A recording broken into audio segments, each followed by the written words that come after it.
Hello friends, मैं अभिषेक पारिक और आज मैं आपके लिए लेकर आया हूँ video on the hierarchy of English.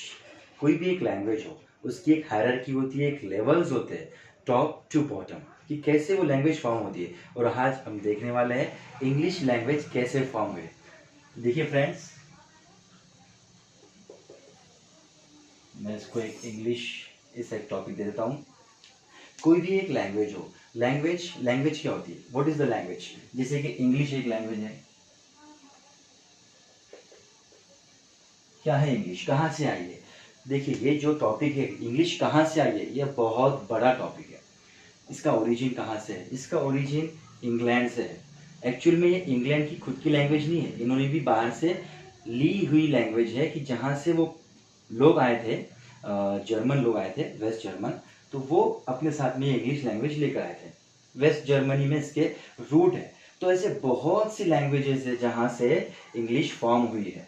और नियर अबाउट आपको मैं बता दूँ, इंग्लिश जो है वेस्ट जर्मनी से बेसिकली बिलोंग करती है।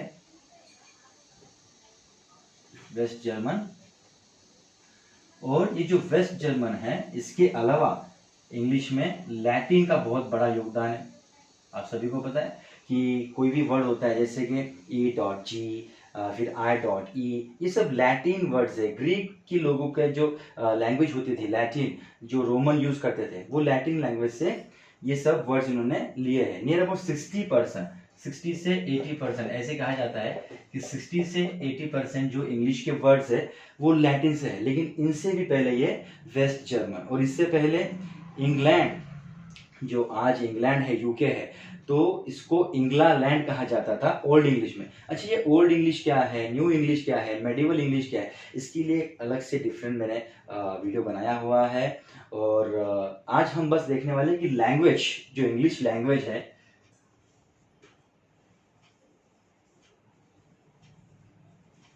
उसकी हायरार्की, इसकी जो हायरार्की है, इसके लेवल्स कौन कौन से हैं, कैसे हम इंग्लिश लैंग्वेज से लेकर के सेंटेंसेस तक पहुंच पाएंगे। आप देखिएगा, आपको मजा आएगा। और इंफॉर्मेटिव ये वीडियो है, तो आप इसको पूरा शुरुआत से लेके तो एंड तक विदाउट स्किपिंग आप देखिएगा, तो आपको हर एक इसका लेवल का, हर एक हायरार्की इसको आपको पता चलने वाली है। तो इंग्लिश ये जो है एक लैंग्वेज है, हमें पता है लैंग्वेज,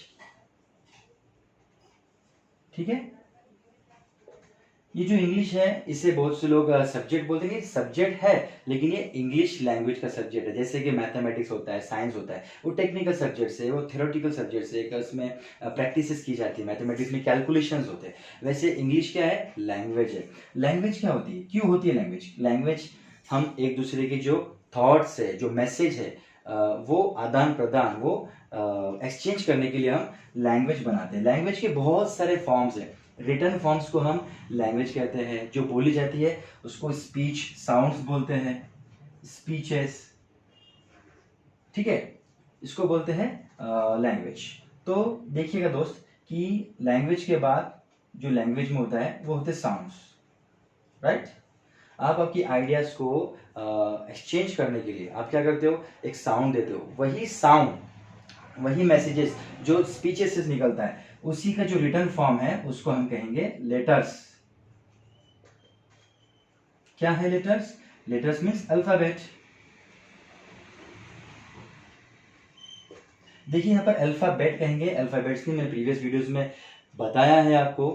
और जो साउंड्स है इंग्लिश में, नियर अबाउट 44 साउंड्स है। इंग्लिश में नियर अबाउट 44 साउंड्स है, 44 साउंड्स है।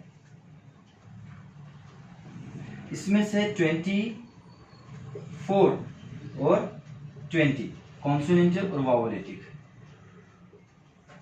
कॉन्सोनेंटल और वावेलेटिक साउंड। अब ये क्या होता है? ये फोनेटिक साउंड्स होते हैं, जैसे कि ग, ज। तो जैसे हमारे साउंड निकल रहे हैं, उसको सभी को मिला करके, सभी को ऑब्जर्व कर करके ये 44 साउंड्स इन्होंने, वॉवेल्स की जो साउंड्स है और कॉन्सोनेंट्स की साउंड्स है, वो मिलाकर 44 है। उन साउंड्स को ऑब्जर्व करके इन्होंने साउंड्स बनाए थे। और साउंड्स के बाद इनका जो रिटन फॉर्म है, ये भी रिटन फॉर्म है, लेकिन ये बहुत ज्यादा है, ठीक है। और अल्फाबेट इन्हीं का एक नया रूप है, इन्हीं का एक अपग्रेडेड रूप है अल्फाबेट। हमें पता है कि अल्फाबेट कितने हैं?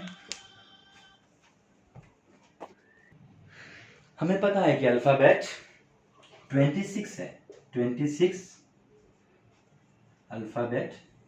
एक्चुअली अल्फाबेट क्या है कि ग्रुप ऑफ लेटर्स है, ग्रुप ऑफ लेटर्स को अल्फाबेट कहते हैं। तो हम इसको कह सकते हैं कि ये कलेक्टिव नाउन है, कलेक्शन है, एक लेटर्स का कलेक्शन है, 26 लेटर्स का कलेक्शन है, कलेक्शन ऑफ लेटर्स जो कि 26 है। अब 26 में आपको पता है कि 21 जो है कॉन्सोनेंट है, कॉन्सोनेंट्स है, और 5 जो है वो वॉवेल्स है। तो देखिए फ्रेंड्स, इंग्लिश एक लैंग्वेज है, साउंड्स लैंग्वेज से ही मिलता है। साउंड्स का जो रिटन फॉर्म है जिसको हम पढ़ते हैं वो है लेटर्स, अल्फाबेट। लेटर्स से बनेंगे फ्रेंड्स वर्ड्स। वर्ड्स क्या होता है? एक प्रॉपर अरेंजमेंट होता है लेटर्स का, एक प्रॉपर अरेंजमेंट होता है लेटर्स का। जैसे कि अगर मुझे आपसे कहना है सिट, ठीक है, अगर मैं आपसे कहूं सिट, SIT, सिट, तो इसका एक प्रॉपर अरेंजमेंट है, ग्रामेटिकल अरेंजमेंट आपको लग रहा है सिट। अब इसको अगर मैं टीस कहूं या फिर मैं लिखूं STI, तो ये नहीं चलेगा, ये नहीं चलेगा। आप कहोगे कि किसी चीज का फुल फॉर्म है, ठीक है। इसीलिए वर्ड्स के लिए जरूरी है proper grammatical arrangement. Grammatical arrangement क्या होता है? हर एक लेटर अपने सही प्लेस पे हो तभी वर्ड फॉर्म होता है, तभी उसका मीनिंग बनेगा, ठीक है। वर्ड्स के बाद मैं यहां पर स्पेस कम है तो यहां पर यूज कर लेता हूं वर्ड्स के बाद आएंगे आपके फ्रेजेस। बहुत से बच्चे परेशान होते हैं, व्हाट इज फ्रेजेस? फ्रेजेस है क्या? बस कुछ नहीं है बच्चों, फ्रेजेस मतलब ग्रुप ऑफ वर्ड्स होता है, इतना ध्यान में रख लेना। फ्रेजेस मतलब ग्रुप ऑफ वर्ड्स होता है। अब इसी का छोटा बड़ा भाई है क्लॉजेस, ये छोटे भाई है, बड़े भाई कौन से हैं? ये ग्रुप ऑफ वर्ड्स है, ग्रुप ऑफ वर्ड्स। क्लॉजेस क्या है? वो भी ग्रुप ऑफ वर्ड्स है, सेंटेंसेस भी ग्रुप ऑफ वर्ड्स है। इसमें फर्क क्या है, इसमें डिफरेंस क्या है? तो मैंने फ्रेजेस और क्लॉजेस के वीडियो में इसको डिटेल में समझाया है। क्लॉजेस क्या होता है? इन शॉर्ट, क्लॉजेस वो ग्रुप ऑफ वर्ड्स होते हैं विद प्रॉपर ग्रामेटिकल अरेंजमेंट जहां पर सब्जेक्ट और वर्ब होता है, जहां पर सब्जेक्ट और वर्ब होता है। क्लॉजेस क्या है? Subject verb, group of words तो है ही, ये तो ग्रुप ऑफ वर्ड्स है ही, प्लस सब्जेक्ट